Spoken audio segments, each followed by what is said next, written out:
Fake and scripted, these are the two words that are thrown around a lot when it comes to pro wrestling. Wrestlers work hard to make their rivalries feel real, and sometimes they incorporate elements from their lives into those rivalries that would spice things up. However, nothing brings a rivalry more close to reality when there's actual beef between the superstars. Over the past many years, we have seen several feuds that brought the fans to the edge of their seat, mainly because what they were seeing was absolutely real. Wrestlers may have put aside their differences to work together, but they took subtle shots at their opponents whenever they got the opportunity. So today, let's take a look at some rivalries that were absolutely real right here on Ringpost.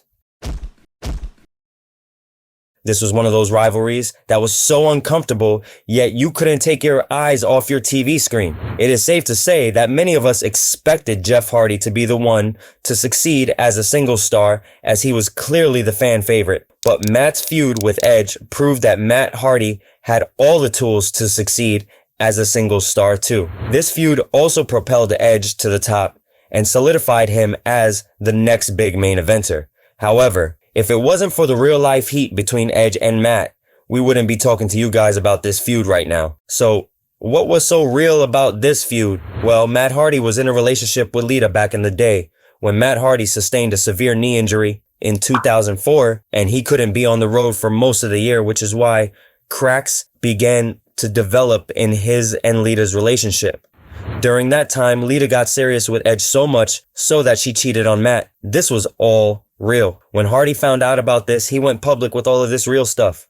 WWE released Matt because of unprofessional conduct online. No, we are not kidding. During that time, Matt got so popular and both Lita and Edge were blasted by the crowd every single week. Lita was getting nuclear heat and fans chanted for Matt every week. Like always, WWE brought back Matt, and they made a storyline out of this. Matt was crazy popular among the fans, and the company did a great job of blending what was real and scripted. A series of matches took place between Edge and Matt, with their steel cage match from Unforgiven pay-per-view being the best of the bunch. In the end, Edge defeated Matt in a loser leaves Raw ladder match to end the feud. This was great stuff, and it showcased that talent sometimes need to put their differences aside for the bigger picture.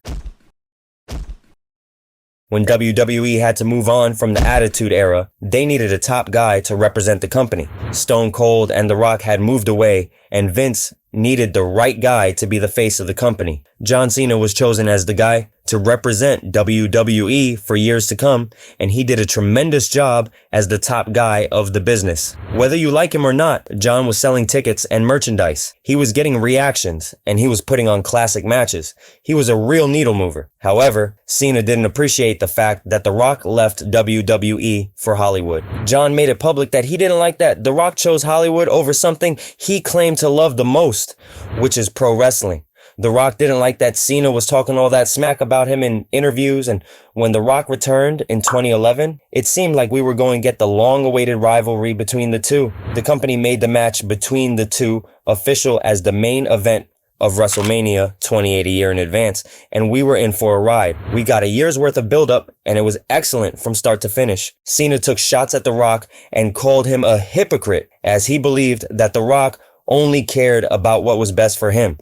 The Rock took shots at Cena for not revitalizing his career despite being the top guy in the company. Things also got a lot real when John found out that The Rock had written some lines of his promo on his wrist, and John brought it up in a segment between the two, and The Rock was clearly taken aback. By the time we got to WrestleMania 28, the hype was through the roof. The two men had a great main event, and The Rock got the win in the end. People sometimes underestimate how big of a success the whole thing was. WrestleMania 28 is the most purchased wrestling event in history, with a staggering 1.3 million buys, and the entire credit goes to Cena and The Rock. Despite their encounter being billed as once in a lifetime, we got a rematch at WrestleMania 29 where Cena got his win back. Still, nothing takes away from the excellent rivalry we got, which had so much real drama attached to it.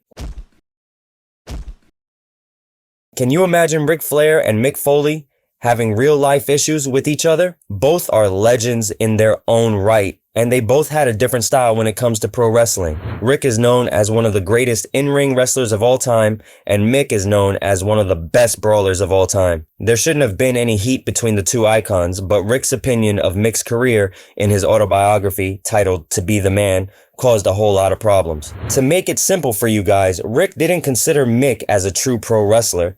Instead, he thought of Mick as a glorified stuntman. Here are a few words from the autobiography. I don't care how many thumbtacks Mick Foley has fallen on, how many ladders he's fallen off of, how many continents he supposedly bled on, he'll always be known as a glorified stuntman. This infuriated Mick so much that he took shots at Rick anytime he got the chance. He made it clear that he wasn't like Rick inside the ring, and he was proud of it considering he put his body on the line for the fans' entertainment. He also accused Rick of holding back younger talent and staying in the spotlight despite being past his prime. The two almost got into a fight backstage on Raw in 2004. But both were stopped before things could have got worse. As both men were mature, they decided to put their differences aside and engaged in a feud on TV in 2006. They used all of the past real-life drama to create an engaging storyline. Flair called Foley a glorified stuntman once again, and Foley retaliated by calling Flair a washed-up piece of crap. The two had a series of matches. They had a 2 out of 3 falls match at Vengeance and a Great I Quit match at SummerSlam. This is how pro wrestlers should be able to work things out between each other. The product WWE was putting on in 2009 was so bad. Apart from the all-time classic we got at WrestleMania 25 in the form of Shawn Michaels versus The Undertaker, WWE was in a terrible place creatively. CM Punk and Jeff Hardy should be credited for putting on a feud that is still remembered to this very day. That feud proved that CM Punk had the potential to be the top guy in the company, and Jeff had all of the tools to be the biggest babyface in the company. The feud worked wonderfully, and the reason for that has to be the addition of the elements from both Punk's and Hardy's real life. CM Punk cashed in his Money in the Bank contract on Jeff Hardy in 2009 to win the World Heavyweight Championship, and the company decided to turn Punk heel. Considering Hardy was massively over as a babyface, the two were put into a feud together. Little did anyone know that the feud would end up being the best of 2009. Punk made it clear in a cocky manner that he did nothing wrong by cashing in on Hardy, and he began to boast about his straight-edge lifestyle and mocked Hardy for the way he was living his life. This was all real, and the fact that WWE was diving deep into Hardy's past felt unreal at the time. CM Punk called out Jeff for his real history of alcohol and drug use. Even though he was right about most things, fans hated Punk, and they loved Hardy because he lived in the moment. The matches were great, with their TLC match at SummerSlam being the best one. The feud ended with Punk coming out on top and Jeff leaving the promotion for good. A feud this real brings out the best in the superstars involved and takes them to a whole new level. So, what are some of your favorite feuds that had real-life heat between the performers? Let us know in the comments below. And if you enjoyed today's video, make sure to subscribe to Ringpost for more incredible wrestling content.